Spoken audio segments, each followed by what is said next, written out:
Et voilà, bonjour tout le monde. Merci d'être de retour ou se joindre à nous aujourd'hui pour notre session Français immersion et littérature, la communication orale. Je suis super contente d'être ici avec ma collègue Élise Morin. Et Bonjour. Élise, je te laisse te présenter rapidement. Alors, comme j'ai dit hier, moi, je suis conseillère pédagogique pour ARPDC en français immersion et aussi en mathématiques. Alors, avec Marie-Lou, on a le plaisir de travailler ensemble sur le nouveau programme d'études en immersion française. Et Voilà. oui, et moi aussi. Moi, c'est Marie-Lou Gamans et je suis à Calgary. Et c'est ça, je travaille un peu comme Élise à travers la province avec RPDC et en sciences aussi. Alors, si jamais vous avez des questions en mathématiques avec le nouveau programme d'études ou sciences, envoie-nous un courriel. Et je vais juste faire une petite annonce. J'avais mentionné hier, dans le cas où il y a d'autres mondes ici aujourd'hui, le 28 et 29 août, bientôt, il y aura une affiche et les liens Zoom, etc. C'est gratuit, maternelle à la 3e année en sciences. Nous allons passer en français à travers le nouveau programme d'études en sciences. 28, c'est pour la maternelle première année, le matin. Et sont 2 sessions différentes, 8h30 à 10h, 10h15 à 11h45. Et ensuite, le 29, c'est 2e, 3e année. Alors, stay tuned. Et voilà. Bon, hop. Oh, pardon. Je dois juste prendre quelque chose. Et avec ça, nous allons commencer. Oui. Alors, je vais faire l'hommage. Nous souhaitons profiter de l'occasion pour souligner le fait que les participants dans cette rencontre virtuelle se retrouvent sur les territoires des traités 6, 7 et 8, des lieux de rencontre et de déplacement traditionnels des Premières Nations, ainsi que sur les territoires des Métis en Alberta. Nous reconnaissons ces peuples comme gardiens traditionnels de ces territoires et nous leur rendons hommage. Ce moment de reconnaissance nous permet de leur témoigner notre respect tout en nous engageant dans la voie d'une guérison collective et d'une véritable réconciliation en honorant ensemble ces magnifiques terres de la province de l'Alberta.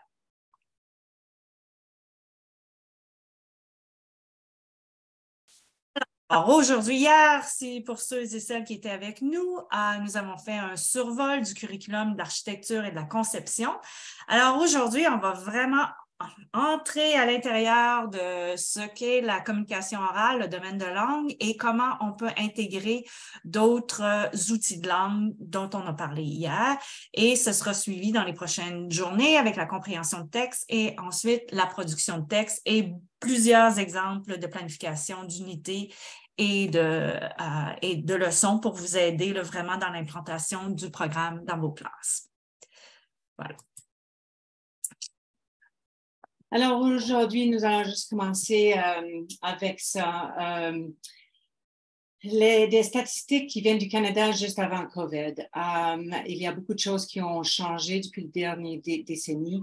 C'est-à-dire que 48% je vais juste faire rentrer du monde, 48% des adultes ont des faibles compétences en littératie jusqu'au point où ils n'ont pas ce qu'ils auront besoin pour obtenir un diplôme d'études au secondaire.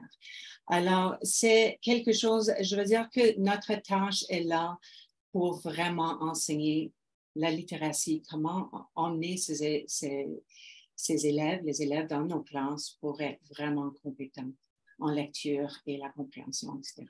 Alors, ça commence avec cette composante à l'oral et on sait qu'il y a beaucoup de choses en société en ce moment qui empêchent la communication. D'un côté, on a beaucoup de communication, mais de l'autre côté, est-ce que c'est face à face? Est-ce que c'est ce que nos élèves auront besoin? Si vous êtes intéressé d'aller là-dedans, vous pouvez cliquer sur le lien comme à travers notre PowerPoint. Vous auriez des liens cliquables et toutes les informations que vous désirez.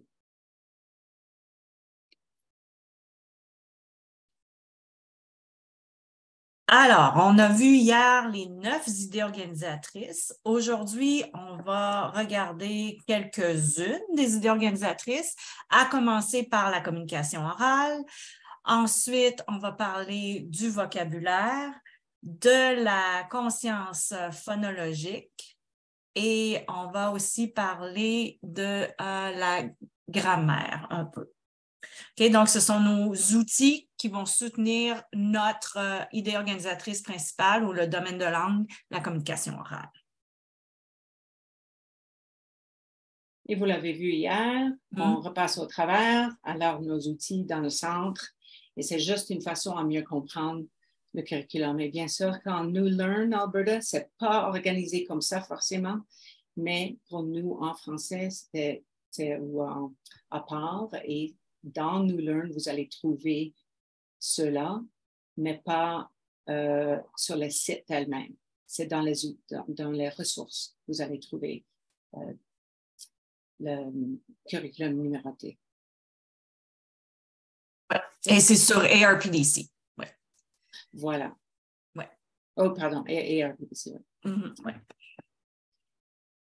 Alors, donc, oui, allez-y. Élise. Ah, non, je veux dire qu'on l'a vu hier. Hein? On l'a vu hier et c'est juste à vraiment faire le point que l'oral et l'oral, ça va de l'oral à l'écrit. Et c'est ça qu'on veut vraiment pousser. Et c'est pour ça que nous aimons vraiment ce nouveau programme d'études parce que ça promouvoit, ça donne la place. Et c'est intéressant quand même aussi, ça ne suit pas forcément l'anglais parce que c'est un peu différent. Ça ne veut pas dire que c'est plus important, mais on commence avec la communication orale en immersion.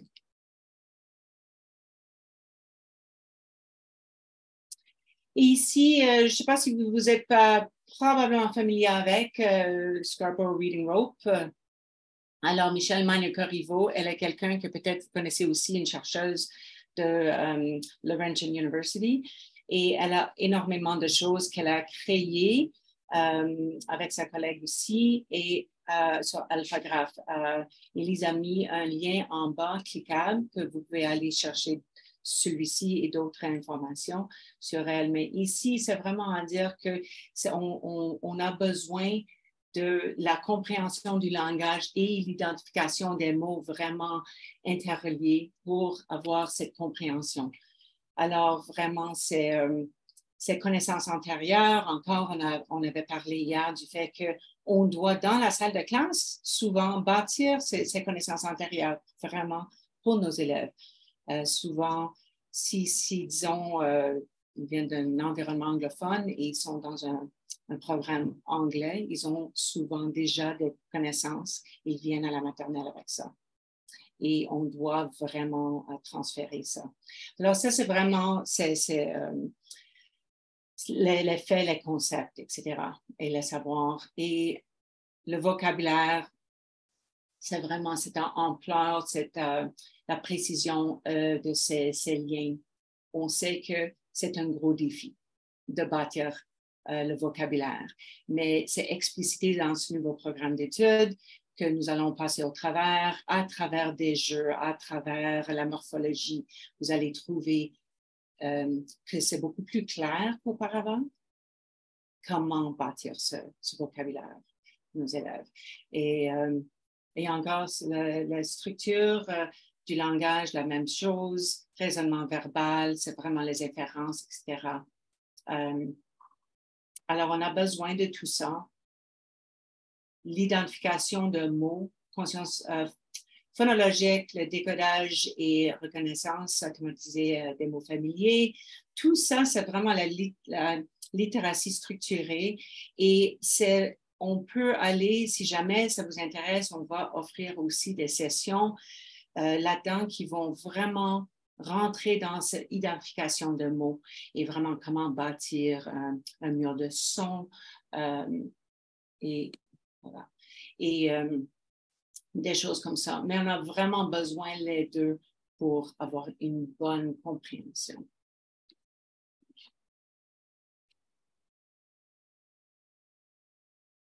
Alors ici, quand on a parlé que chaque idée organisatrice a des sous-rangées.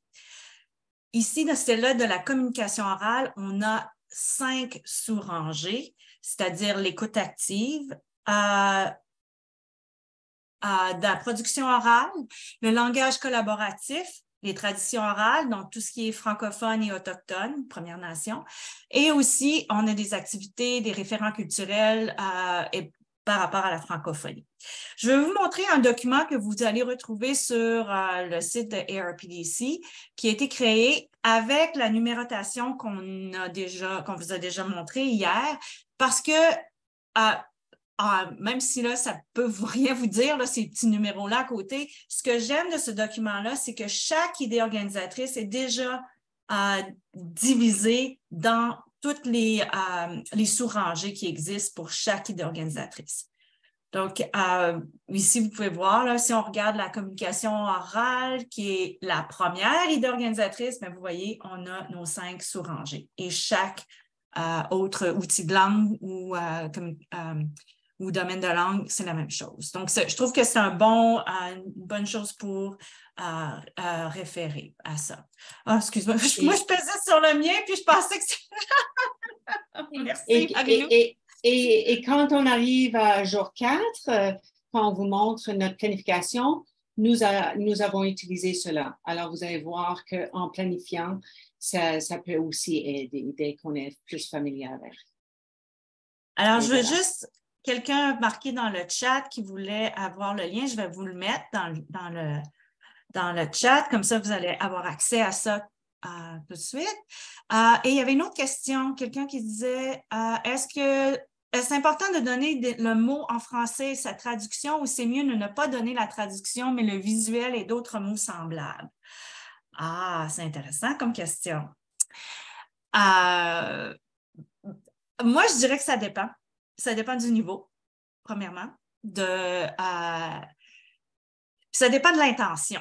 Parce qu'on le sait que dans le programme d'études, on parle aussi du translangage. Donc, pour aider nos élèves, on va parler plus tard des congénères, comment aider nos élèves à faire la connexion. Alors, je pense que ça dépend de l'intention. Si c'est un mot que vos élèves connaissent déjà, puis que vous avez déjà passé à travers, puis que peut-être qu'on va moins avoir tendance à la traduction, mais en tout cas, moi, c'est ce qui me vient en tête.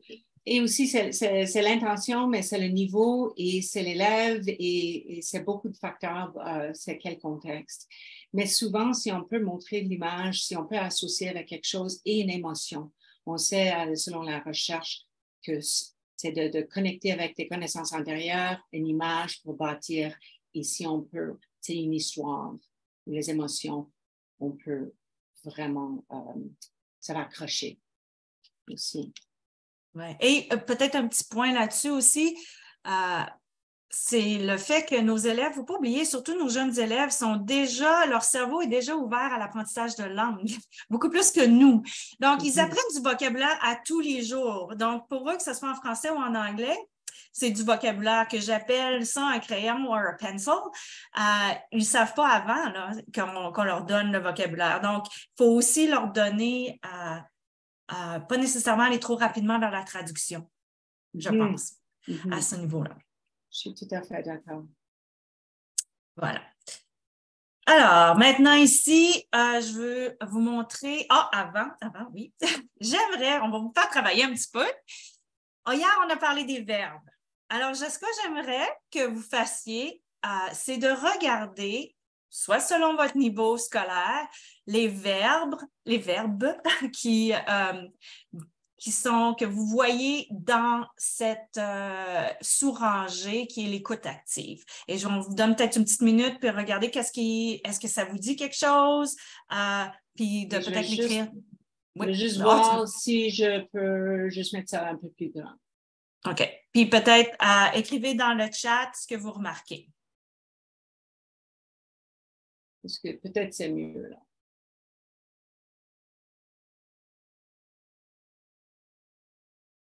Est-ce que tout le monde voit bien?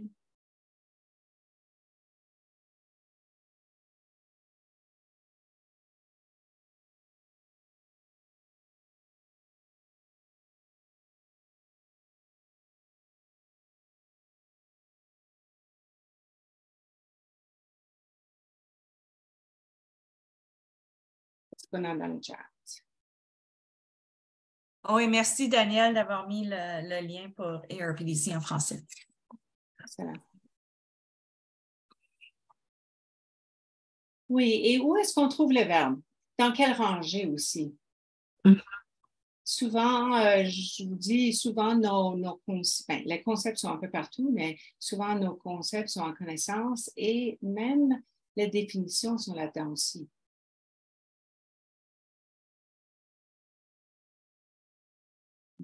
Les verbes sont des verbes, mais sont des concepts d'action, on peut dire aussi. C'est ce qui va vous aider aussi à planifier pour votre évaluation. Alors, je ne sais pas s'il y a du monde qui veut à haute voix nous dire, est-ce qu'on voit des verbes? Qu'est-ce qu'ils font à la maternelle? Un verbe.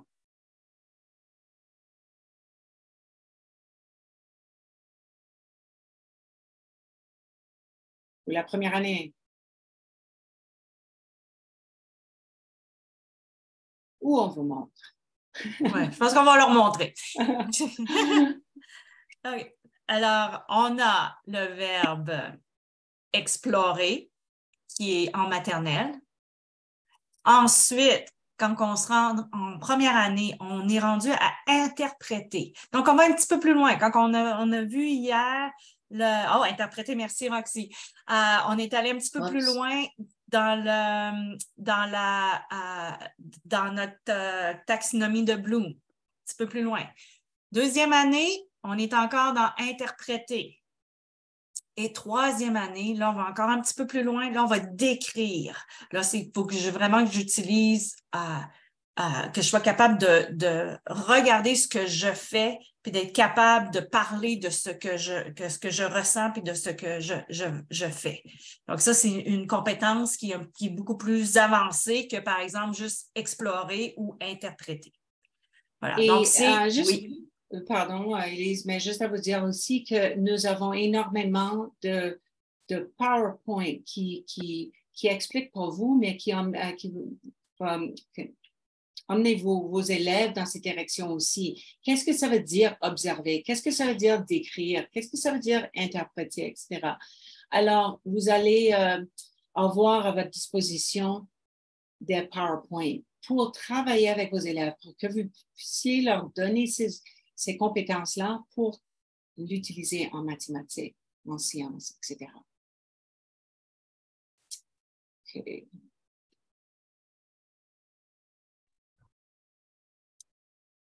Alors, ici... Okay. Oui, allez-y. Oui, OK. Alors ici, on parle de la deuxième sous-rangée qui est la production orale. Il y a certains éléments dont qu'on devrait faire ressortir pour que vous puissiez voir c'est quoi les éléments importants. La première, ça se trouve en maternelle. On est très explicite en disant s'exprimer, s'exercer. Qu'est-ce que ça veut dire? C'est que nos élèves, il faut qu'ils parlent. Peut-être qu'est-ce que ça veut dire en maternelle, c'est peut-être d'utiliser des mots de vocabulaire que je connais, peut-être d'utiliser des phrases que je connais déjà, que je vais aller aux toilettes, par exemple. Est-ce que je peux aller aux toilettes? Des choses qu'on a déjà modélisées pour nos élèves, mais c'est important que nos élèves, dès la maternelle, aient cette expérience de parler. Parce que ça va les aider, comme on a parlé de la lecture et en écriture. Ensuite, en première année, on a le prendre conscience du rôle de la prise de risque. Ça, on le sait tous si on a appris une autre langue, parce qu'on est tous des gens bilingues ici. C'est pas facile d'être vulnérable quand on parle une autre langue. Moi, des fois, quand je parle en anglais, je me sens vulnérable, j'ai peur de faire une erreur. Mais pour ça, quand on parlait de compétences, il faut créer un environnement qui est sécurisant et où la prise de risque, où le droit à l'erreur est valorisé et encouragé. Donc, ça se fait très tôt dans le cheminement scolaire de nos élèves. Et une des meilleures façons à faire ça, c'est à travers des jeux. Nous allons parler de ça. Et on peut créer un environnement, une ambiance vraiment sécuritaire pour que tout le monde soit accepté. En deuxième année, là, on s'en va on est peut-être moins structuré, moins modèle, on utilise moins des modèles. On devrait être capable d'utiliser un langage un petit peu plus spontané. Et encore là, peut-être la grammaire, peut-être la syntaxe des phrases ne sera pas parfaite. C'est correct. Mais c'est comme un enfant de 2 ans. On ne s'attend pas à ce qu'il nous fasse une phrase totalement complète. Ben, c'est un peu la même chose. Là, ici, on est dans le développement du langage, la 3e année du langage d'une nouvelle langue. Donc, on s'attend à ce qu'il y ait des erreurs. Et aussi, si vous enseignez le nouveau curriculum en 2e année cette année, alors ça ne veut pas dire forcément que les élèves auront cette habileté comme ça. Alors, ça se peut qu'on doit retourner en première année, vraiment travailler et vraiment créer cet environnement aussi. Oui, excellent. Et passer au travers des modèles aussi, dans le cas où nos élèves ont besoin. Oui. Et finalement, en 3e année, encore là, nos verbes, s'exercer à utiliser la prosodie. C'est quoi la prosodie? Moi, j'aime dire que la prosodie, c'est la musique de la langue. C'est le rythme, c'est l'intonation. Et comment ça va nous aider? Parce que si je parle en français, par exemple, mon intonation est totalement différente qu'en anglais. Ça va m'aider aussi quand je vais lire des livres pour avoir l'intonation parce que est-ce que je vais, avec le point à la fin d'une phrase, l'intonation est différente en français et en anglais? Et aussi, Marie-Lou, tu avais dit quelque chose à propos des livres, là. J'avais mentionné GB+. Alors, on sait que c'est GB+, par exemple. Je sais qu'il y a beaucoup de gens qui l'aiment, d'autres où ça ne fonctionne pas. Mais juste sachez que c'est une traduction de l'anglais. Alors, est-ce que si on a une traduction complète, est-ce qu'on a la prosodie ou est-ce qu'on a besoin de l'écrire dans cette langue? Et quand c'est écrit dans cette langue, bien sûr qu'on aura la prosodie parce que c'est le rythme, c'est à travers les syllabes. C'est où on met l'accent, le stress dans un mot et le stress dans les mots en anglais et en français ne sont pas pareils. Alors, même si on met à côté du fait que moi, GB+, on n'a pas appris ces graphèmes-là et les élèves, disons, en première année n'ont pas ces connaissances, on n'a aussi pas la prosodie. On n'a pas la capacité à lire avec ça. On a vraiment besoin d'être sûr d'où viennent ces livres-là qu'on partage dans sa classe. C'est ça. Et au niveau de la procédure, tu peux changer oui. si tu veux, mais ça m'a fait penser, il y a des mots pour moi qui sont semblables en français et en anglais, puis que j'ai de la misère à dire en anglais parce que où est-ce que je mets l'intonation sur la syllabe ou sur quel phonème. Alors, j'imagine que je ne suis pas toute seule à vivre ça parce que c'est normal. Ça me fait penser à une fois, on a eu cette discussion. Est-ce que c'était le mot algèbre? On parlait de algèbre. Parce que quand tu m'as dit à un moment donné, alors algèbre, alors algebra. Oui, je n'étais pas capable de le dire, oui. C'est ça. On dit, alors un exemple, c'est algebra. On pousse la fin. Mais en français, on dit algèbre. Oui. Les stress sont différents dans les différentes langues. C'est ça. Oui. Totalement. C'est très... j'ai même pas le terme en français pour dire, mais apprendre une nouvelle langue, c'est très humbling. C'est très... parce qu'en français, c'est encore là, je ne pourrais pas traduire. Humbling, en français, ce serait de dire, c'est à quelque part humiliant, mais c'est pas humiliant, ça nous rend... plus fragile, pas fragile, je ne sais même pas comment. On voit déjà un exemple d'un mot qui, le sens, c'est pas le même en français qu'en anglais. Donc, ça, c'est une autre chose quand on parle de tout le translangage, mais c'est quelque chose qui est important aussi à enseigner. Il y a beaucoup qui parce que 30% de nos mots en anglais viennent du français, mais il y a d'autres mots où, oui, il n'y a pas le terme et on ne peut pas juste le traduire. Même si on utilise ce mot en français, c'est le contexte qui ne fonctionne pas. Exact. Ouais. Ça, c'est fascinant. La langue est fascinante. Ouais. Alors ici, nous sommes au niveau d'une autre sous-rangée qui est le langage collaboratif, la conversation. On a des choses qui sont un petit peu plus explicite, même si dans la terminologie ici, on dit par exemple, vous vous souvenez quand on avait parlé de ça, c'est pas quelque chose qui est obligatoire, mais quand même, on vous donne des exemples, mais on s'entend là que s'il vous plaît, bonjour, de rien, je peux, je veux, je dois, viens ici. On utilise ça quand même assez régulièrement dans une salle de classe. Donc, on vous encourage à les utiliser. Puis il y en a d'autres, le merci, il n'est même pas là-dedans, mais c'est quelque chose qui devrait être, qui devrait faire partie de ce qu'on enseigne à nos élèves.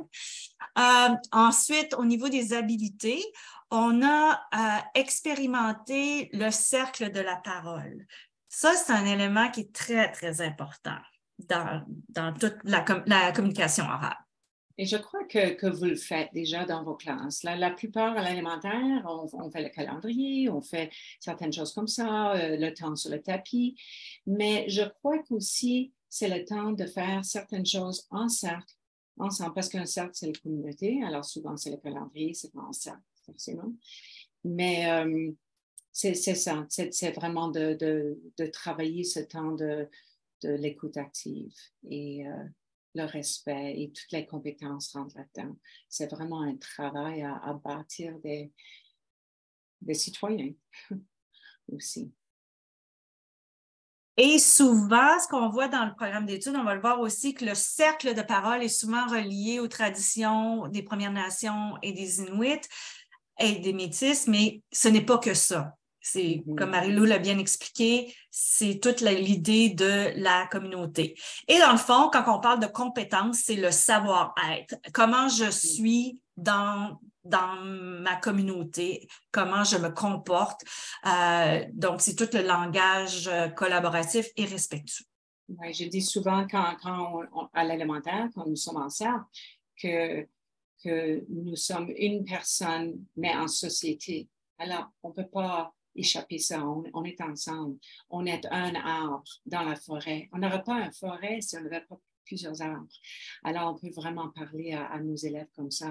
Vous avez votre responsabilité dans le cercle, une personne dans le cercle, parce qu'on ne va pas créer un cercle avec une personne. Et alors, un arbre dans la forêt, c'est une façon de faire. Ici, on parle encore des 2 dernières sous-rangées dans la communication orale. Il y en a pas mal, hein? On peut voir que c'est quelque chose qui est très important dans le programme d'études. Donc, on a toute la question de la tradition orale. Et on le sait que les Premières Nations, mais aussi dans le francophone, c'est super important, le conte, le récit, tout ça, ça fait partie de la tradition orale en français, aussi dans les communautés francophones. L'autre aspect au niveau des activités et des référents culturels, la francophonie, j'aimerais apporter, on a parlé depuis le début de l'importance du jeu. C'est le travail des enfants. C'est comme ça qu'ils font sens du monde autour d'eux. C'est comme ça qu'ils travaillent leurs compétences. Et le jeu est très, très important parce que ça va l'aider, puis on va le voir plus tard dans les outils, ça va aider aussi avec le développement du vocabulaire. Juste le fait de « c'est à ton tour, c'est à moi », il y a plein de vocabulaire qui peuvent s'établir avec le jeu. Ouais. Et nous avons toutes les deux une formation en jeu aussi. Alors, nous allons monter des sessions aussi et dis-nous aussi si jamais ça vous intéresse, mais justement sur le jeu, avec des outils, avec des ressources, comme, disons, même des perspectives francophones, des expressions idiomatiques. Alors là, on peut travailler ça et vraiment rentrer dans la langue et des virelangues et d'où ça vient. Et alors, il y a énormément de façons. Est-ce qu'on pourrait peser? Oh, peux-tu retourner juste pour peut-être, est-ce que tu peux cliquer sur la perspective autochtone ou francophone, l'une des deux, juste pour montrer que c'est aussi un autre document qui a été fait pour vous, pour vous aider à voir où sont les... Ça s'en vient, pardon. OK, ça s'en vient. OK, on le voit. Alors, vous voyez, on a ressorti toutes les... où on peut retrouver les contenus des Premières Nations. On a fait la même chose aussi pour les perspectives francophones dans toutes vos domaines de langue ou encore outils de langue. Donc, vous voyez ici. Et je vais juste retourner et cliquer là-dessus, comme ça, vous voyez. Oui. Et on a aussi ça. Donc, encore là, c'est sur le site de ARPDC. Vous avez tout ça. Si des fois, vous posez la question, OK, on veut intégrer tous ces outils-là, mais voilà, où est-ce que vous pouvez les retrouver dans le programme d'études? Merci. Et les outils de langue, alors là, nous allons rentrer en conscience phonologique. Hop, attends, le vocabulaire. Oui.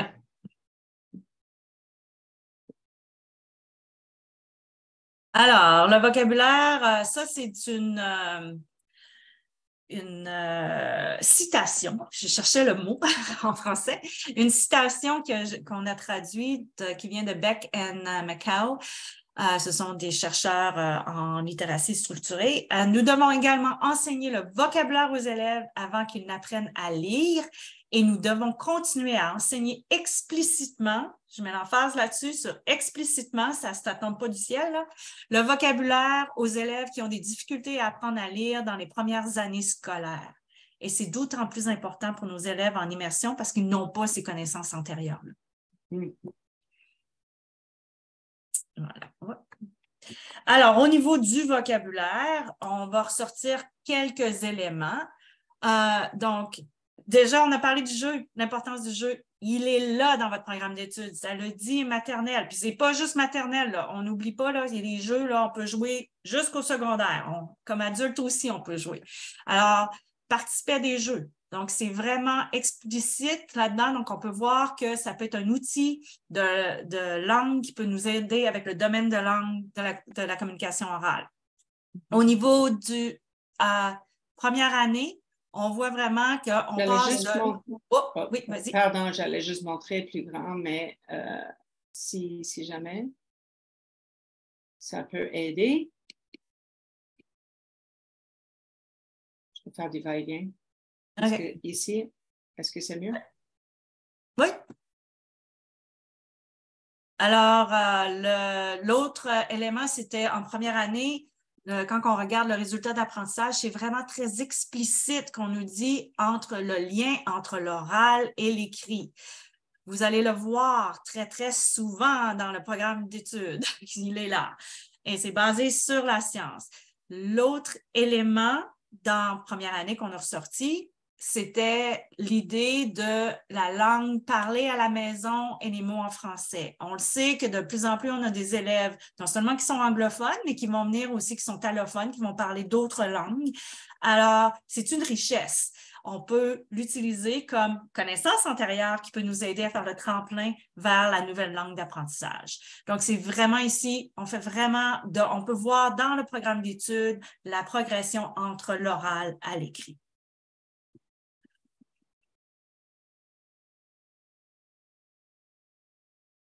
Et là, nous allons juste montrer un petit peu, Élise a parlé beaucoup du translangage et vraiment travaillé avec notre langue maternelle, la langue qu'on parle à la maison et celui qu'on apprend à l'école. J'avais une question.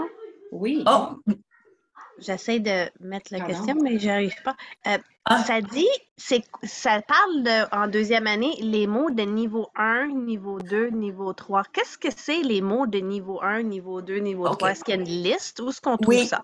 Oui, je vais vous montrer ça. C'est sur le site ARPDC, mais quand on va parler demain de ça, plus en profondeur au niveau de la compréhension de texte, je vais vous dire, les niveaux 1, là, oui. c'est parler, ce qu'on fait. Des mots familiers. Oui. Alors que niveau 2, c'est plus mes mots comme spécifiques aux sciences, aux mathématiques qui peuvent être là. Un peu académique. Oui, plus académique. Et on va, oui, c'est bon, parce que on l'a soulevé pour quand on va parler plus de la compréhension de texte. Ouais. Et ensuite, oui, niveau 3, c'est vraiment très, très, très spécifique vers plus théorique. Ouais. Okay. Mais, ouais. Là, on aimerait juste montrer une vidéo, juste 3 minutes.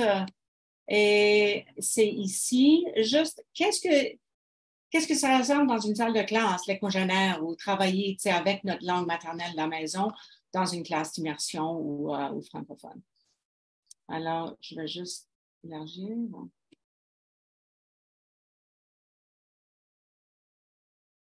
À la banque de mots, des mots en français et des mots en anglais. Quand vous allez avoir mon signal, vous allez vous lever, vous allez circuler dans la classe et essayer de trouver votre partenaire, c'est-à-dire il y a un autre élève dans la classe qui va se jumeler avec vous. Je ne vous dis pas pour quelle raison. Ce sera à vous de trouver qui pourrait être votre partenaire lorsque vous allez observer les deux mots. Vous allez vous promener, vous allez comparer vos mots et là, vous allez essayer de trouver un partenaire, quelqu'un qui pourrait aller avec vous. Vous allez former un duo et quand vous allez avoir trouvé votre partenaire, vous allez aller vous asseoir n'importe où dans la classe avec votre partenaire.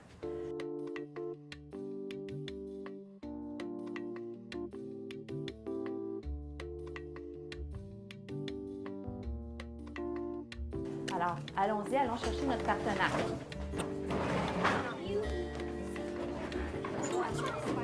Donc, ton mot, Mathias? Non, il n'y a pas de lien, hein? Mario? Est-ce que tu penses que ton mot est à l'envers? Penses-tu qu'il y a un lien entre ces deux mots? Ah? Non, ça c'est actor in English. Ok, on l'a trouvé.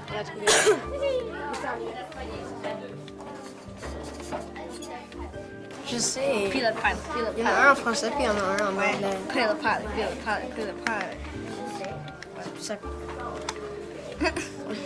On dirait que dans la langue anglaise, les mots anglais, elles commencent de même lettres. Comme au commencement du mot, il y a les mêmes lettres. OK, tu vas remarquer ça. Ça commence par les mêmes lettres, puis la finale est un peu différente. Ouais. C'est ce que tu veux dire. C'est vrai? Moi, j'ai le mot courageux et Thomas le mot courageous. Mais ils n'ont pas la même finale en anglais et en français comme celui d'Olivia et Mario. Bon, maintenant, on va vous inviter à venir placer votre mot sur le tableau. Puis disposer de cette façon-là, ça va nous permettre peut-être de mieux voir justement les régularités qu'il y a entre ces mots.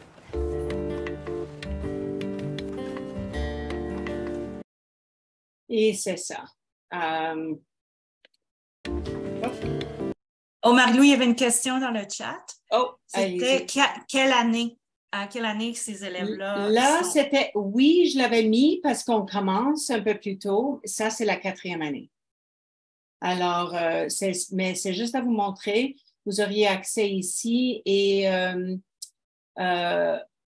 est-ce que, oui. Alors, si vous cliquez là-dessus, vous auriez accès à toutes les listes de mots. Si vous voulez imprimer et commencer là, si jamais ça vous intéresse, ou vous pouvez bien sûr adapter pour votre niveau. Mais c'était juste à vous montrer comment on peut faire ou jouer headbands ou quelque chose comme ça aussi. Il y a le programme, ça m'a fait penser, Elodie, celui, c'est à l'Université du Québec à Montréal, mais il y a aussi Alert, qui a aussi des activités. Je vais juste écrire dans le chat. Alert, ça vient de McGill et Concordia. Puis eux autres, c'est l'inverse. Là, par exemple, c'est de travailler du français à l'anglais, mais il y a beaucoup d'activités qui sont très intéressantes aussi là-dessus, sur le translanguage. Super. Ouais. Et ici, nous avons des activités qu'on on a quelque chose. Est-ce qu'on a le temps? Je crois qu'on aurait le temps si on veut. On peut jouer le vent du Nord. Comment est-ce qu'on fait ça? À travers Zoom. Si ça vous tente, on pourrait le faire. Et ensuite, on a une genou, frappe, claque. Juste quelques activités à vous montrer. On a passé à travers quelques éléments et le fait que le jeu est super important. Alors, nous allons parler de ça, une sorte de parole et on a un autre jeu. Est-ce que vous êtes game à jouer avec nous quelques minutes? Oui, encore, on a un oui en lettres majuscules. On a des oui. OK. Alors, je vous donne un autre choix. Est-ce qu'on peut travailler pour ceux et celles qui aimeraient participer? Je vais juste pour un instant arrêter le share. Et nous allons simplement regarder, chercher vos réactions en bas. Ça, dans le cas où on retourne à la maison en enseignement, et on espère que jamais. Ça, c'est un jeu qui s'appelle Le Vent du Nord. On joue de deux façons. On peut jouer en ligne comme ceci et en classe, on joue en cercle. Ici, je vais expliquer en classe après. Alors là, tout le monde qui veut jouer, allumez votre caméra, s'il vous plaît, et même votre microphone. Ah, on fait la prise de risque. On est en train de vivre la prise de risque. Ben, merci. Alors, si vous voyez en bas, vous avez des réactions. Cliquez sur vos réactions et on va utiliser un pouce ou on va utiliser un cœur. Pourquoi pas un cœur? Alors, si ce que je dis, si ce que je dis, c'est oui pour vous, vous allez cliquer sur votre cœur ou pouce ou les mains, n'importe quoi. Utilisez une réaction. Si c'est non pour vous, vous ne touchez pas les réactions. Alors, ça donne la chance aux élèves à parler après. Alors, disons que le vent du nord souffle pour les amis qui portent des lunettes. Je clique. Alors, je vais faire un autre, ensuite je lance. Alors, le vent du nord souffle pour les amis qui sont en train de lire un bon roman en ce moment.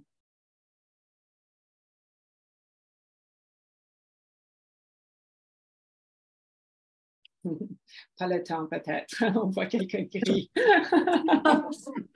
Alors, l'idée ici, c'est que on a une phrase qui est répétée. Le vent du nord souffle pour les amis qui. Ça, c'est répété, c'est structuré, ça donne le confort, ça donne la sécurité linguistique aux élèves. Et ensuite, la fin est authentique. Et ça donne le choix, ça donne cet élément d'authenticité aux élèves et utiliser leur imagination et apprendre sur les... Et on peut utiliser de plusieurs façons. J'aimerais juste que... Est-ce qu'on a quelqu'un bénévole qui aimerait participer? Je veux dire la phrase. Oui, le vent du nord souffle pour les amis qui... Prise de risque. Le vent du nord souffle pour les amis qui boivent un beau café.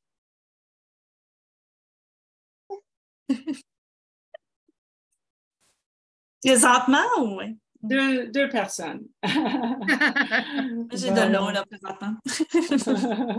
De l'eau aussi. Alors c'est comme ça. Ça, c'est le vent du nord. Et si vous êtes en classe, c'est tout le monde debout, principalement. Normalement, c'est debout en classe. Et si c'est oui pour vous, vous traversez le cercle et vous réajustez votre cercle sans toucher les mains, sans toucher personne. Le vent du nord souffle pour les amis qui ont pris un voyage la semaine passée, disons, whatever. Et là, vous traversez le cercle, vous trouvez votre place et c'est vraiment un travail collaboratif. On doit voir où nous sommes en espace, mais aussi... c'est pas toucher, on n'a pas le droit de parler, on n'a pas le droit de toucher nos amis, etc. On fait ça d'une façon très efficace. Et ensuite, quelqu'un d'autre. Oui. Je l'ai utilisé en éducation physique dans le gymnase aussi. Donc, vous voyez, quand on parlait d'activité entre deux matières, ben, ça se fait très bien. Donc, c'est quelque chose, parce qu'on a peut-être plus d'espace que dans une salle de classe, mais ça se fait très bien dans une salle de classe aussi. Là. Mais mes élèves avaient besoin de bouger un petit peu plus. Et ça fait parler ça fait parler nos élèves et ça donne genre le confort d'avoir. Et moi et Elise, on a énormément de jeux à partager en septembre. Disons, le début, le début est la phrase répétée et la fin est authentique. Pourquoi le vent du Nord a été choisi comme début de cette phrase-là? C'est juste parce En que... fait, c'est pas la meilleure réponse, mais désolé, c'est un jeu en anglais que je jouais en art dramatique.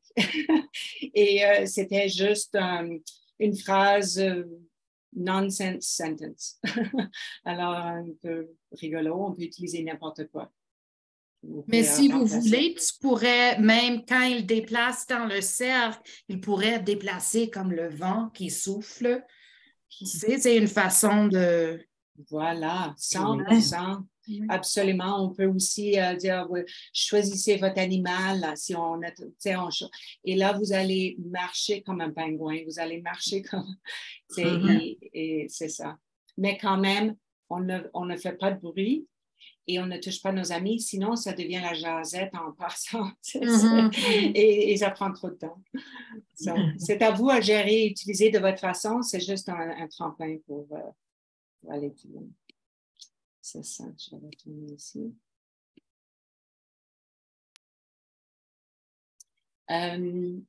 Avant qu'on va vers l'autre,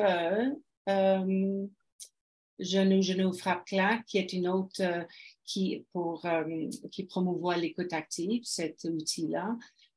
Est-ce que, Élise, est-ce que je clique là-dessus? Sur le lien? Ou quoi? Ou est-ce que vous voulez parler des produits? Ah, le PRODA, c'était juste le cercle de parole, c'était juste une activité c'est un lien, parce que si vous ne savez pas exactement comment le faire, ça vous donne un guide pédagogique. Voilà. J'essaie de trouver. Voilà. Ah. OK. Parce que c'est sur la... Ah, voilà. Pardon. Ça va? Oui. OK. Alors là, on va juste regarder une autre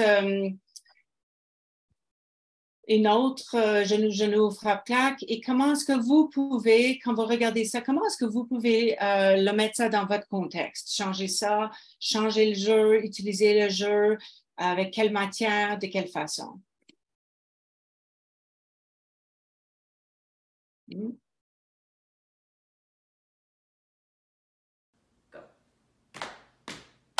Marie-Lou, Emma, Élise.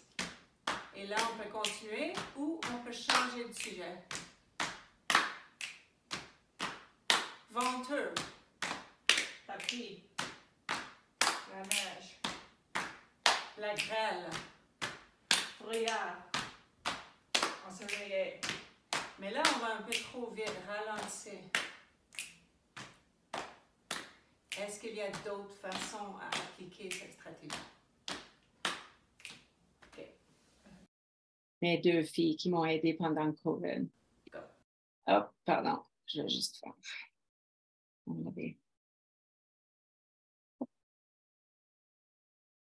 OK, excuse. Alors, est-ce que, juste pendant que je fasse ça, est-ce qu'il y a d'autres façons à appliquer cette stratégie-là? Comment est-ce que vous pourriez l'utiliser en classe? Les mots de la même famille, peut-être? Excellent. Élise, je te laisse. D'autres personnes, j'ai du mal avec mon PowerPoint, alors j'essaie de... Ah, OK. Ben, je vais lire le... Non, ça va. Mais est-ce qu'il y a d'autres façons, des mots de la même famille? Super. Je sais pas si dans le chat. Oui, il a travaillé le vocabulaire de science, totalement. Les espèces d'animaux, les couleurs, les formes. Oui.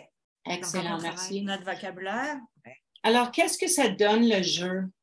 Je dis toujours que ça donne une excuse aux élèves qui sont gênés, qui ne veulent pas parler. Alors là, je n'ai pas la réponse. Si les élèves sont comme moi, quand j'étais plus jeune, c'est comme non, je n'osais pas lever la main. Alors là, à jouer un jeu, absolument. Et si jamais je fais une gaffe ou je n'ai pas la bonne réponse, c'est l'excuse du jeu. Oh, j'ai manqué le rythme. Oh, c'est à cause de ça. Ça donne genre une deuxième chance aux élèves. J'ai vu 2 autres choses dans le chat. Donc, les mots avec le même son, totalement, les rimes. Dans le fond, on peut travailler les rimes. On pourrait travailler aussi le son initial, le son final, le son médian, parce que c'est des choses qu'on doit faire dans le programme d'études. Quelqu'un a marqué aussi G-A qui A. Oui, ça doit y avoir des jeux qui, oui, sont... Absolument. 100%. Alors, c'est simplement des choses très simples comme ça qui fonctionnent en jeu. Et même les élèves, j'ai déjà joué avec des élèves au junior high, ils aiment ça. Alors, ça fonctionne jusqu'à la 6e année 100%. Si jamais on a du monde ici. Excuse-moi. Oui. Il y a quelqu'un qui a dit aussi qu'il a utilisé ce jeu-là à la maternelle, compter à rebours jusqu'à 10. On peut faire, on pourrait le faire aussi, compter par 5, par 2, par... Vous voyez, on vous donne un outil, vous avez des possibilités infinies de faire ce que vous voulez avec ça. Puis des fois, là, c'est juste... encore là, j'ai le terme anglais, mais tu sais, c'est sur le moment, des fois, les élèves vont nous arriver avec de leurs propres idées. Et ça c'est encore mieux parce qu'ils vont vraiment être engagés dans le jeu parce que c'est leur idée. Puis quand on parle de sentiment d'appartenance, c'est ça. Exact. Oui, merci, Elise. Alors, voilà. On va jouer un autre jeu ensemble et ensuite on continue. Alors, c'est ça, je cherche l'intrus. Alors, une autre façon, alors, on essaye avec les concepts dans ce nouveau programme d'études l'intégration des matières, de trouver des façons à enseigner d'une façon explicite, mais avec plusieurs réponses. On veut toujours promouvoir leur pensée et leur façon à arriver à une connaissance ou une compréhension. Alors, si on regarde en haut, simplement, mère, frère, tante, du gauche à droite. Alors, est-ce qu'il y a quelqu'un dans le chat ou à haute voix qui pourrait nous dire qu'est-ce qui ne va pas? Lequel des 3 mots ne va pas? Et pour commencer avec vos élèves dépendant de leur niveau, on peut commencer avec niveau 1, qu'est-ce qui ne va pas? Et ensuite, on aime toujours qu'ils justifient si possible, s'ils ont la langue à justifier. On a déjà des réponses. Excellent. Oui, alors on a une personne qui a dit tante. Parce que ça rime pas. Mère, frère, ça rime. Ça rime pas. Parce que ça rime pas, merci, excellent. Alors, on a un autre, c'est frère, parce que c'est masculin. On a plusieurs personnes qui ont trouvé ça, tante, oui. Donc, alors, ça donne, alors ça ouvre la perspective et ça montre aussi aux élèves qu'il y a plus qu'une réponse. On a beaucoup de façons à voir des choses. Alors encore, on croise dans les compétences. Et on va faire un autre. J'ai, je suis, elle est. Là, on peut travailler nos verbes. Alors, qu'est-ce qu'on voit là-dedans?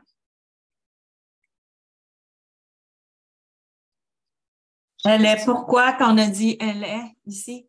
Alors, qu'est-ce qu'on a? Qu'est-ce qui ne va pas?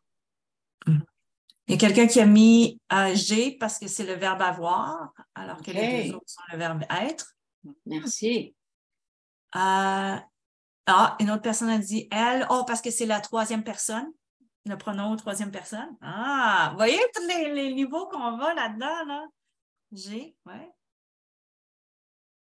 Oui. Alors, plusieurs façons, on veut toujours mettre des mots où on peut avoir plusieurs réponses et les élèves doivent aller chercher. On peut travailler, on peut leur donner des phrases modèles pour s'exprimer si on a besoin, dépendant de leur âge. Alors, c'est ça. Et peut-être à la maternelle, peut-être pour les élèves qui ne savent pas lire encore, on peut utiliser des images, comme on fait un peu en mathématiques. Donc, oui, je n'avais pas mis ça, mais on met des images et peut-être 6 images. Là, c'est beaucoup. 6 images et on peut aller de là. Quelle est une autre façon qu'on peut utiliser ça Alors là, c'était complètement un mélange de choses, mais on peut mettre des éléments de concept de science, peut-être. Même si on étudie des animaux, est-ce qu'on peut mettre des images d'animaux, simplement des animaux? Des animaux de 4 pattes, peut-être, plusieurs. Il y a plusieurs façons à jouer. OK. Et alors, on y va. Oui. On parle de la conscience phonologique. Oui, vas-y, ça va. Ça vient d'un document de la Nouvelle-Écosse qu'ils ont fait, qui est vraiment bien fait. Je peux même mettre la chose dans le chat pour pour que vous puissiez le consulter plus tard. Donc, c'est nous parler de la conscience phonologique du moins complexe, du plus simple au plus complexe. Et comme on parle ici, on parle du mot, on s'en va vers la rime, ensuite la syllabe, l'attaque et la rime. Donc, c'est le début de mon mot et la rime, là, la fin du mot. J'aime pas vraiment comment c'est dit, mais en tout cas. Et le phonème, c'est-à-dire le plus petit son d'un mot. Et donc, et ça, c'est des termes qui reviennent souvent dans le programme d'études, phonème, syllabe.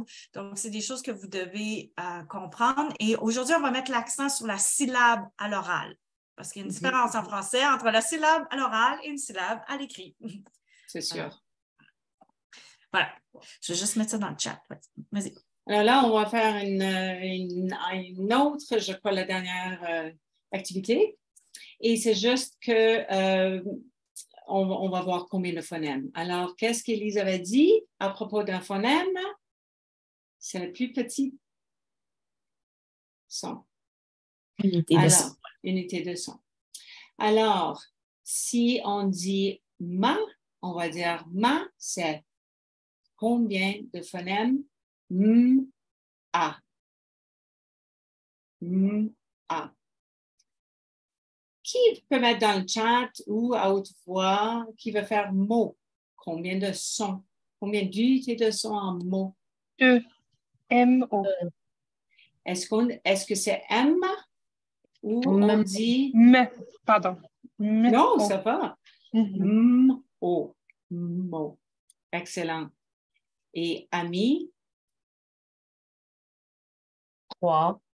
A-M-M-I. A-M-I. Excellent. Bouche.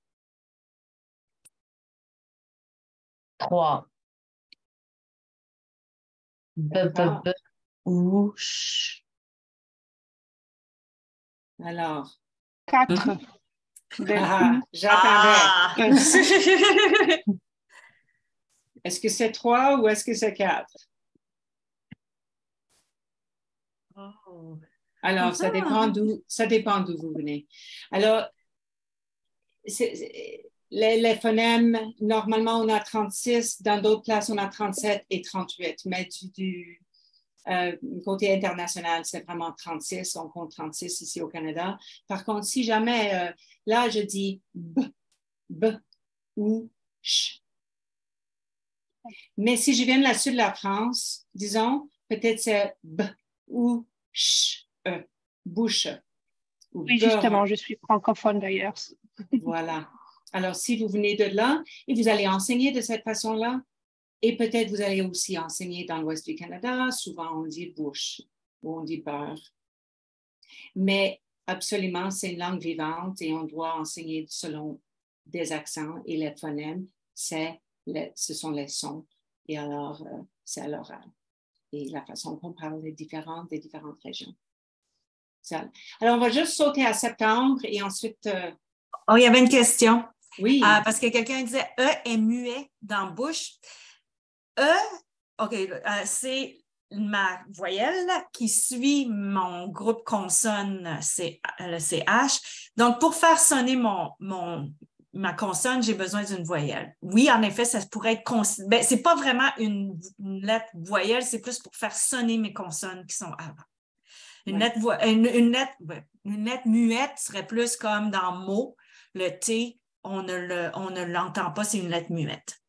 Donc, c'est un petit peu la distinction. Ouais. Un autre exemple, c'est un loup et une loupe. Alors, le E, comme tu dis, fait sonner le P. Alors, en fait, on va faire samedi parce que je crois qu'on va faire le point de quelque chose. Alors, est-ce qu'on peut... est-ce que tu veux le faire avec la syllabe ou la phonème? Oui, on va faire... on va laisser faire avec les syllabes parce qu'on va parler de ça rapidement. Elise. Alors, combien de syllabes en samedi? Syllabe à l'oral. Oui, j'allais juste laisser syllabes. Oh, je suis désolée. ça va, c'est dommage. C'est pas grave.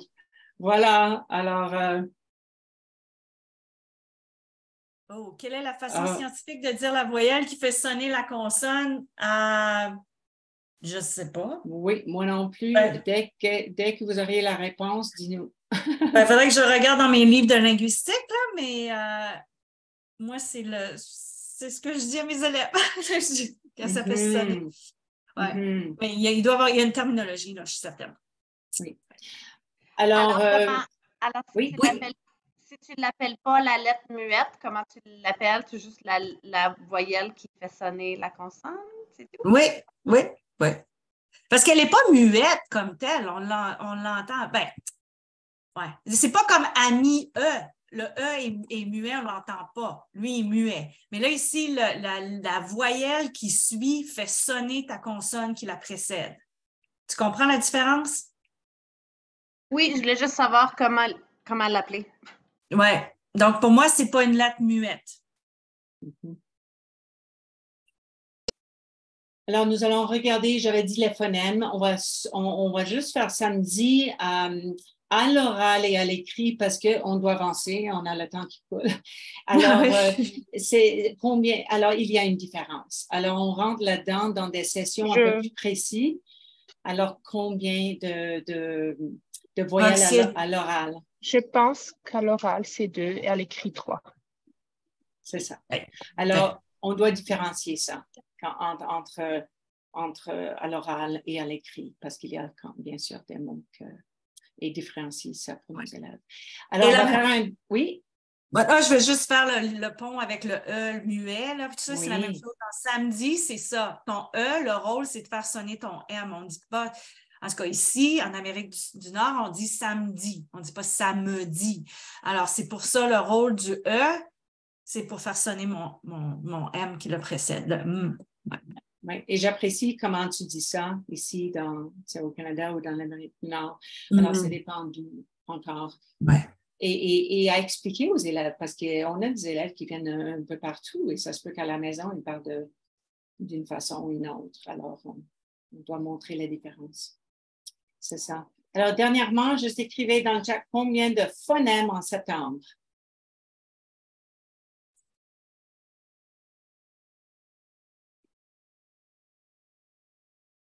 Combien de phonèmes? Et s'il y a quelqu'un qui aimerait essayer ça, à haute voix, allez-y.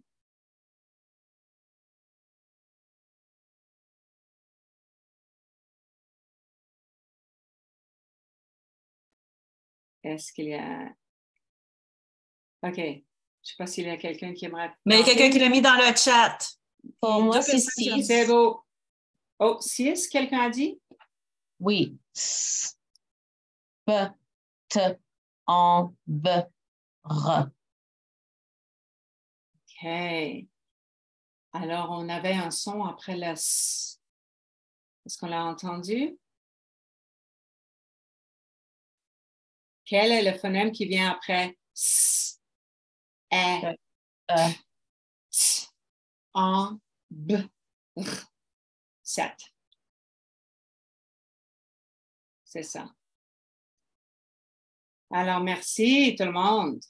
Merci pour votre participation, c'est super apprécié. Et l'autre chose aussi qui est intéressante, parce que nous, puis on va le voir dans la lecture là, plus tard, nous, on voit les mots, on les voit.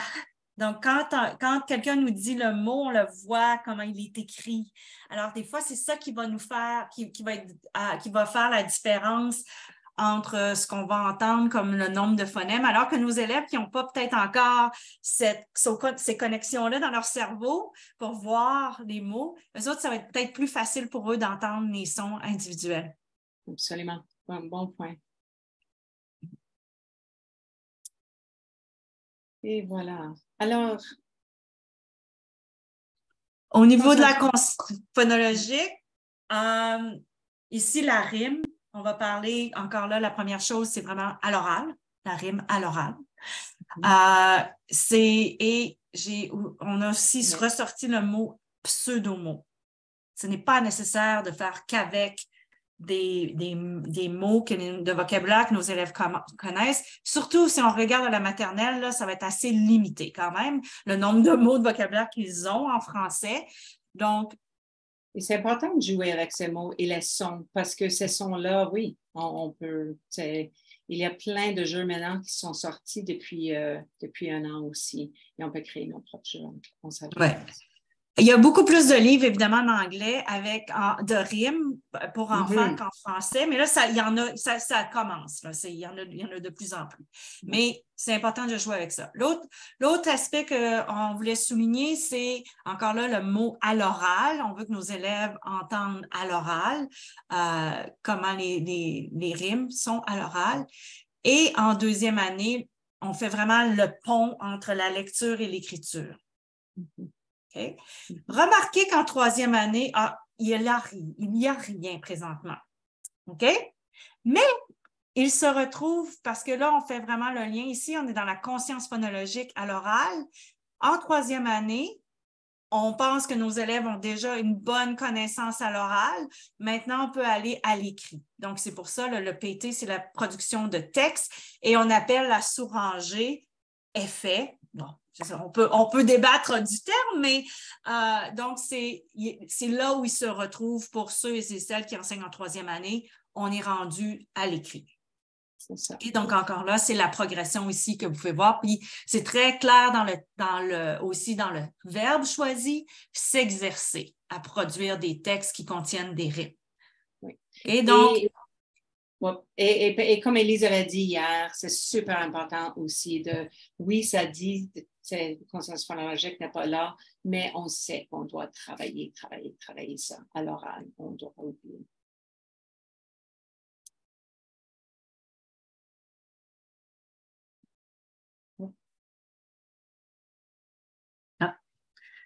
Les petites animations.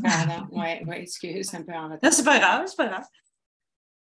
Alors, des petites activités pour les rimes, on peut utiliser des comptines, comme par exemple un petit chat gris qui mangeait du riz. Sa maman lui dit « Ce n'est pas gentil de manger du riz sur un tapis gris. » Alors, on peut demander, c'est souvent plus facile avec nos élèves de travailler la rime qui se termine avec une voyelle. Et quand on commence avec les rimes, faites attention avec certains sons que vous allez choisir comme fin et de ne pas trop mélanger, comme il y a des sons qu'on mélange, ou, et, on, en. Donc, si on met ça tout de suite en partant, on va mélanger nos élèves. Donc, on veut vraiment que nos élèves aient des choses qui sont faciles à entendre et qui peuvent ressembler aussi peut-être à l'anglais. Le son « i » existe en anglais aussi. Et il y a aussi sur le pont d'Avignon, mais vous en connaissez, les comptines. La différence entre l'anglais et le français, je pourrais dire, c'est qu'en anglais, c'est les livres jeunesse qu'on avait beaucoup avec qui riment, tu sais, comme Dr. Seuss et tout ça, alors qu'en français, ce sont les comptines. Et encore là, quand on parle de prosodie, super.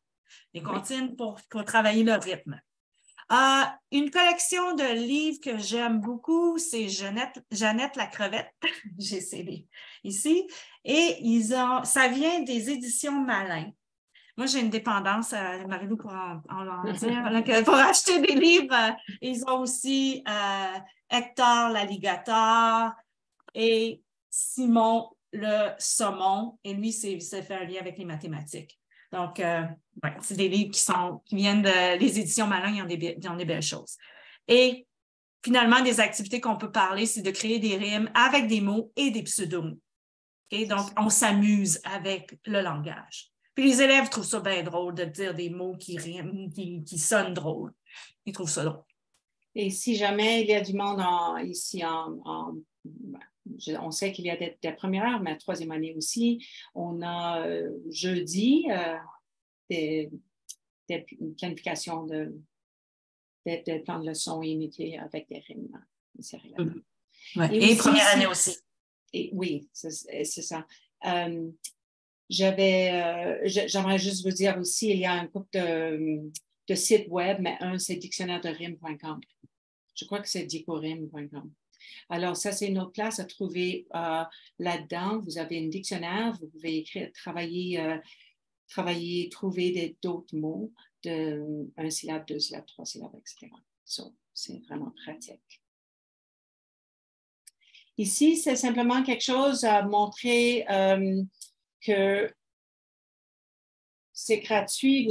Quand vous cliquez là-dessus, vous auriez accès et c'est juste à le trouver. Disons la maternelle première année, ici. Alors, qu'est-ce qui rime avec abricot? Alors, on peut faire ça à l'oral. Et chaque élève a leur planche. C'est un genre de loto ou bingo. Et vous pouvez plastifier cela si jamais ça vous tente. C'est juste une autre façon à travailler l'oral, travailler les rimes. Et voilà nos petits... comment on dit, les petites étiquettes, là. Oui, les étiquettes. Et voilà vos réponses ici.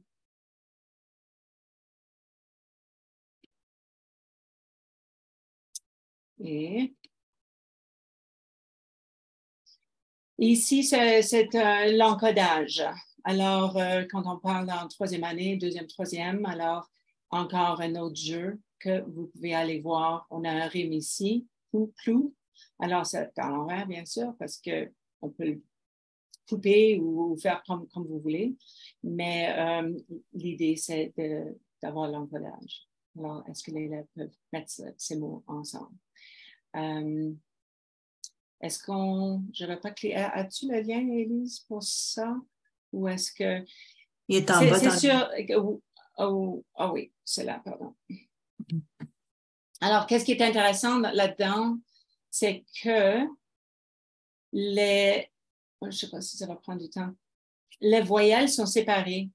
Alors, les graphèmes ne sont pas ensemble, pas toujours. Alors, il faut juste savoir c'est quoi mon intention encore, à quel niveau est-ce que j'enseigne. Alors, je ne sais pas si je peux juste l'agrandir ici au lieu de télécharger. Alors, chaque lettre est à part, alors nos graphèmes ne sont pas ensemble. Alors, ça, c'est bon pour les plus vieux. Mais disons, en première année, on aimerait que le OU soit ensemble, le OI, etc.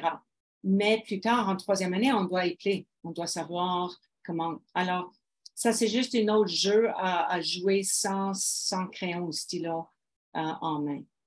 Alors, comment faire un moulin? Alors, si c'est un moulin que je dois mettre ensemble ou créer ou savoir le mot, alors oui, on voit qu'ici, c'est un graphème OU, mais ils sont séparés ici, les lettres. So, ça va être un défi. Alors, on doit être sûr que peut-être en maternelle, bien sûr maternelle, mais première année, ça serait un peu trop dur. C'est pour ça que on avait mis ici en 2, 3. Donc, c'est pour ça qu'on vous suggère peut-être, je ne sais pas si vous connaissez là, Réussir. Je vais mettre le lien. C'est Michel Miner-Corriveau. Un peu comme le YouFly, si vous connaissez en anglais, c'est la même chose. Et cette fois-ci, c'est vraiment mis là, par graphèmes complexes, les graphèmes simples, les groupes consonantiques. Donc, c'est pour travailler vraiment l'encodage, la même chose. Donc, je vais vous mettre Non, ça va. Je vais mettre le lien dans le chat.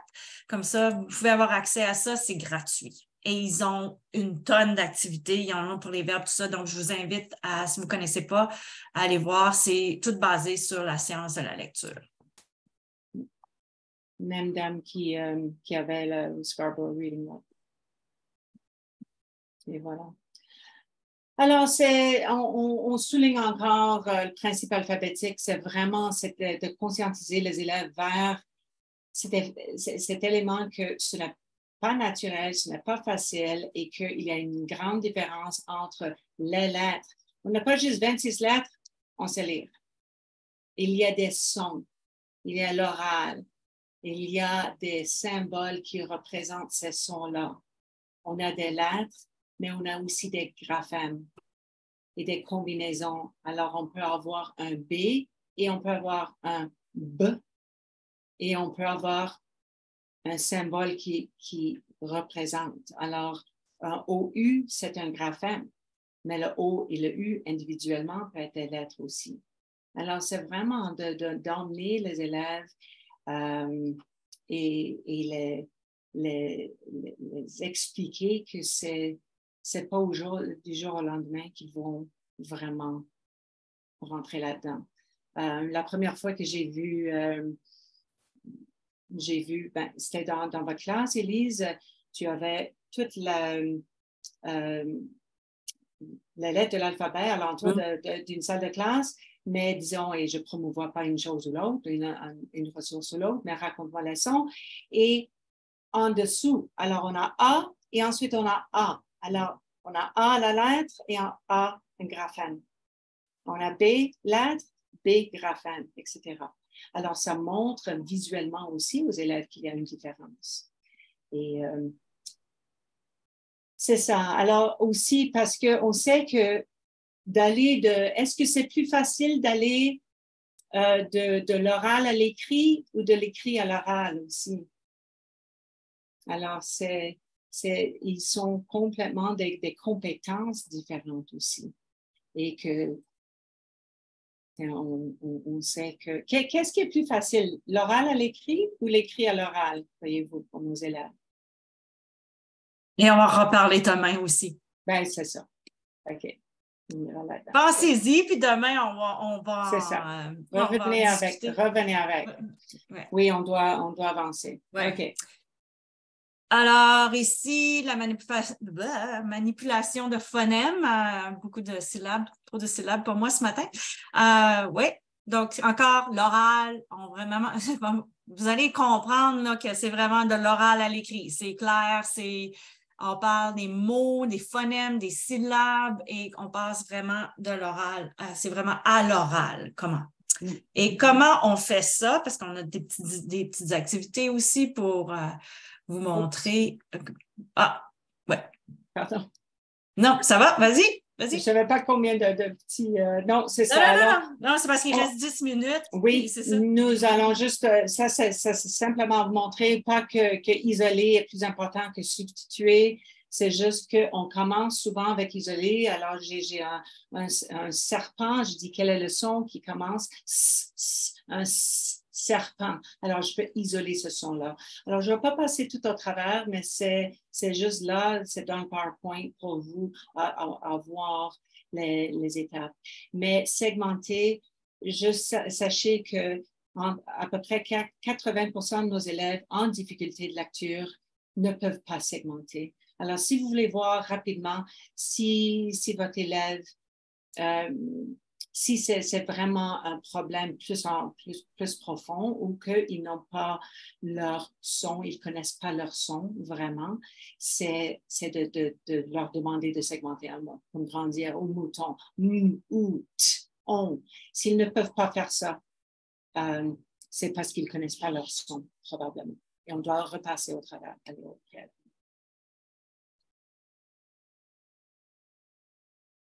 Alors, quelques activités de manipulation de phonèmes. Par exemple, on va parler, entends-tu le son dans un mot? On peut faire comme en première année, on parle de son initial, de son... Alors, melon commence par quel son? Donc, c'est le son. Et il faut faire vraiment la distinction entre quand je demande le son et non pas la lettre. Nous, on voit la lettre, nos élèves entendent le son, surtout à la maternelle, première année. Donc, on veut vraiment qu'ils nous disent le son. On pourrait aller un petit peu plus loin pour nos élèves. Est-ce que la lettre P fait quel son? Fait le son. Est-ce que tu entends le son dans le mot papa? Ah oui, combien de fois? Donc, est-ce qu'il est capable de, encore là, quand on parlait de segmentation, ça, c'est quelque chose que mon élève, peut-être, c'est beaucoup plus facile de l'entendre au début d'un mot, mais de l'entendre dans le milieu d'un mot, c'est plus difficile. Donc, ça pourrait être aussi une activité comme Marie-Lou mentionnait, de voir s'ils sont capables de segmenter à l'oral. Okay? C'est à l'oral. Oui. Il y avait une question aussi pour enseigner dans quel ordre. Oui, nous avons mis il y a dans le ARPDC, il y a des, et peut-être que je vais le mettre dans le... Progression. Des progressions, oui. Oui. Il y en a deux. Et ce sont des suggestions, c'est ça. Le programme d'études est assez clair, puis on va en parler demain dans la phonographie. Le programme d'études est clair de ce que vous devez enseigner, mais aussi dans l'ordre dans lequel on l'enseigne, ça, c'est une autre histoire. OK, donc je vais juste... donc, voilà des exemples un peu parce que pour voir. Donc, on peut peut-être passer à la prochaine pour voir nos activités. Alors, si vous cliquez là-dessus, c'est quelque chose que ça c'est gratuit, des boîtes Alconon. Si vous ne connaissez pas, on met des graphèmes là-dedans pour séparer les sons. Ici, c'est un jeu de cette famille que vous pouvez cliquer là-dessus. C'est un peu comme vos fiches. Alors, il y a 6 cartes par et Élise, as-tu le son ou j'ai besoin d'un kangourou et je le sais parce que tous les mots sont en bas là. Alors, c'est un jeu pour un centre qui fonctionne très bien et on travaille nos graphèmes. Ça, c'est un abécédaire pour, disons, la maternelle première année où on peut travailler le son initial. Ici encore, oui? Oui, vas-y. OK, parfait. Non, vas-y, parfait. Et c'est simplement, fusionner. Alors, ça, c'est un tableau que vous pouvez avoir. Et encore, on peut travailler simplement en disant bas, B, etc. Ou on peut travailler le nom du lettre, B avec A, on dit bas. B avec E, B. C'est votre façon. Et demain, quand on va parler de l'ordre, ça me fait penser aussi il y a des raisons aussi pour les ordres parce qu'on veut vraiment que nos élèves soient capables de faire la fusion à l'oral le plus rapidement possible. C'est pour ça quand on enseigne l'alphabet, puis on va parler du rythme aussi, de combien de phonèmes qu'on doit enseigner par semaine. Oui, parce que quelque chose que nous avons trouvé cette année, moi et Élise, c'est qu'on a énormément d'élèves qui connaissent leur son maintenant, très, très, très bien, mais ils ont du mal à fusionner. Alors, on a passé tellement de temps à travers les sons que comment est-ce que je lève? Voilà.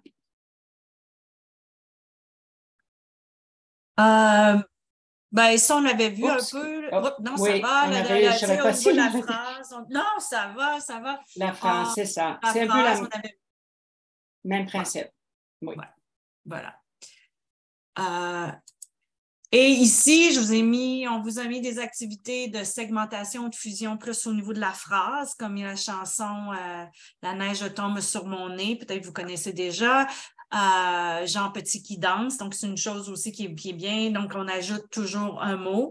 Et une chose très, très facile, encore là, comme le lien avec l'éducation physique ou bien-être, même dans la classe, on met des cerceaux, on marche, ou on saute dans le cerceau à chaque mot qu'on entend dans une phrase. Donc le jeu, l'idée d'utiliser le corps aussi est super important quand on apprend une langue. C'est pas juste dans notre tête, c'est pas juste dans notre bouche. Et quand on pense à ça, c'est quoi une phrase? Nos jeunes maternels ne savent pas. C'est où le point quand on parle à l'oral? Ils ne savent pas qu'est-ce que ça veut dire une phrase et qu'il y a des différentes longueurs de phrases, etc. Alors, de jouer de cette façon, c'est super.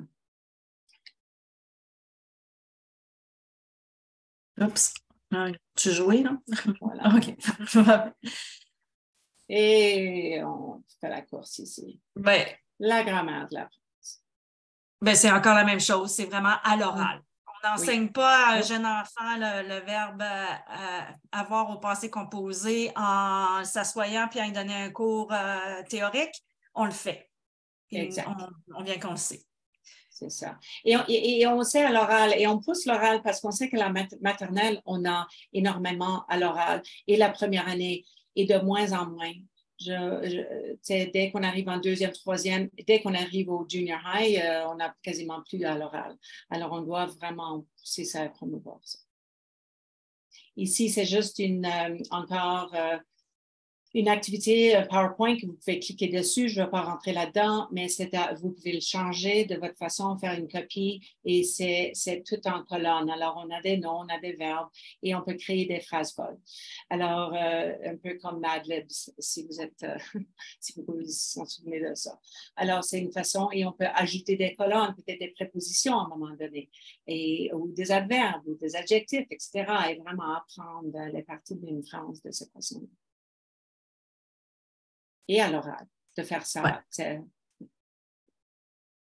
Okay. Clique sur tous les points, là, je vais juste aller rapidement là-dessus. C'est encore là, on met l'accent sur l'oral à l'écrit.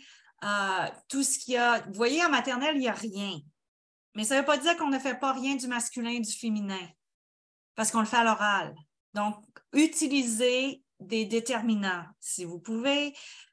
Surtout, il y a des moments on peut dire qu'on ne les utilisera pas pour peut-être faciliter pour entendre la rime ou quoi que ce soit, mais de façon générale, utilisez, si je dis crayon, je ne dis pas juste crayon, je dis un crayon.